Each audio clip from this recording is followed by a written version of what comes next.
हमार एगो संदेश बा ओ लड़कन से जे एकदम आश्रित बा निराल बाप मतारी पर कि बाबू काम करके राशन लेके अइहन तो हम बैठ के खाई। लेकिन ऐसा ना सोचे के चाहिए। पहले तो एगो कमात रहे सब खात रहे।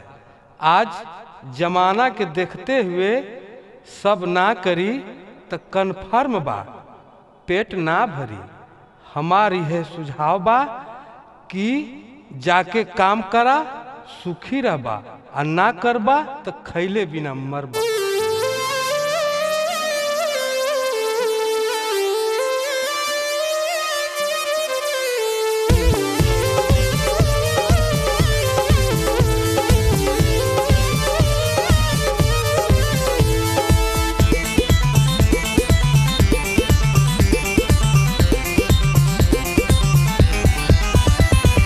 पेट खातिर करा तू कमाई ए बचवा,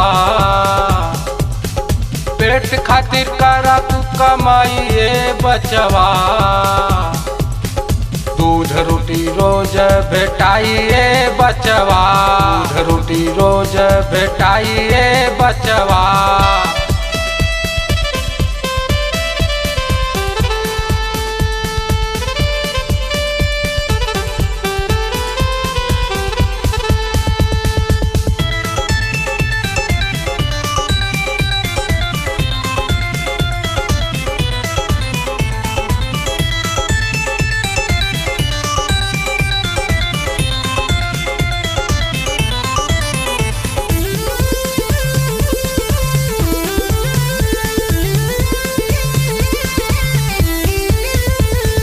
करबा कमाई रही सुखी परिवार हो, कटी के रुपया देबा में हर कई सरकार हो।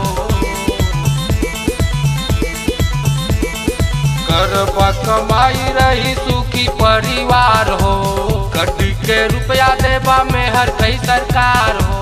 चिंता फिक्र देबा भुलाई ए बचवा, चिंता फिक्र देबा भुलाई ए बचवा।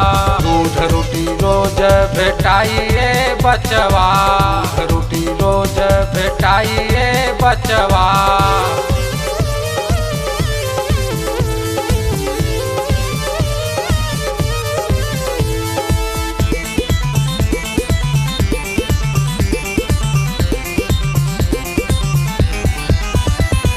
बड़े बड़े लोगवन से मेल बाटे तोहरा, वहाँ के लोग तोहे जाने ला मोहरा। बड़े बड़े लोगवन से मेल बाटे तोहरा, वहाँ के लोग तोहे जाने ला मोहरा। करा नहीं कोई के बुराई ए बचवा, करा नहीं कोई के बुराई ए बचवा। दूध रोटी रोज भेटाई ए बचवा, दूध रोटी रोज भेटाई ए बचवा।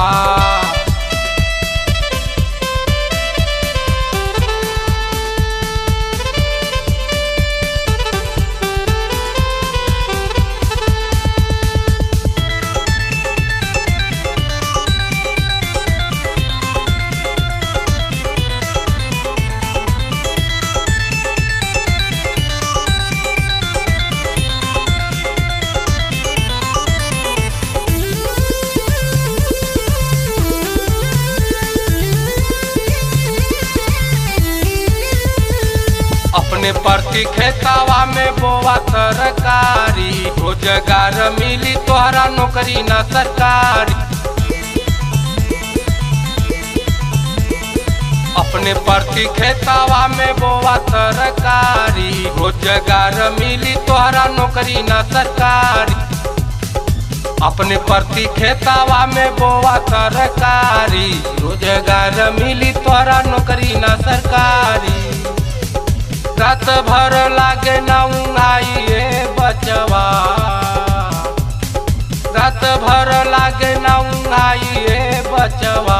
दूध रोटी रोज भेटाई ए बचवा, दूध रोटी रोज भेटाई ए बचवा।